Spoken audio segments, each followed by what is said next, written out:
নিয়ে যাচ্ছে একের পর এক ট্রাক। আছে রাশিয়ার সরবরাহকৃত S-300 আকাশ প্রতিরক্ষা ব্যবস্থাও। রাজধানী তেহরানে জাতীয় সেনা দিবস উপলক্ষে আয়োজিত প্যারেডে সেনাদের কুচকাওয়াজের পাশাপাশি তুলে ধরা হয় ইরানের অত্যাধুনিক সমরাস্ত্র ভান্ডার। বার্ষিক এই আয়োজনে এবার নিরাপত্তার কড়াকড়ি ছিল ভেন্যুর চারপাশে। ক্যামেরা ক্রু থেকে শুরু করে অংশগ্রহণকারীদের সংখ্যা ছিল সীমিত, করা হয়নি লাইভ ব্রডকাস্ট। প্যারেড পরিদর্শন করেন ইরানের প্রেসিডেন্ট ইব্রাহিম রইসি। উপস্থিত ছিলেন শীর্ষ সামরিক কর্মকর্তারা। সেনা দিবসের আয়োজনে দেয়া ভাষণে প্রেসিডেন্ট দাবি করেন, সীমিত অভিযানের মধ্য দিয়ে তেল আবিবকে পাওনা সাজা দিয়েছে তেহরান। তবে ইরানের সার্বভৌমত্ব বা জাতীয় স্বার্থে সামান্য আঘাত হলে জবাব হবে ভয়াবহ।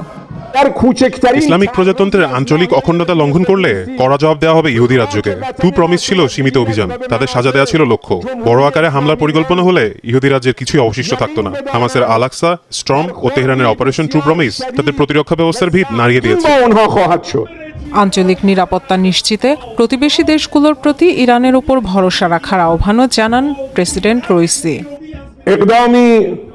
প্রতিবেশীদের বলতে চাই, এই অঞ্চলে নিরাপত্তার গ্যারান্টি দিতে পারে আমাদের সামরিক বাহিনী IRGC। তারা নির্ভরযোগ্য শান্তিরক্ষী। ইহুদিদের সাথে সম্পর্ক তৈরি না করে নিজেদের সম্পদ ও মুসলিম বাহিনীর উপর আমাদের শক্তিশালী সেনাদের উপর ভরসা করুন।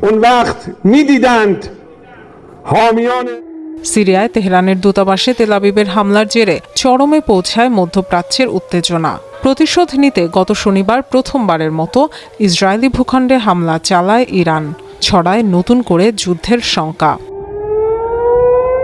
Dorothy Tasrin, Jamuna news.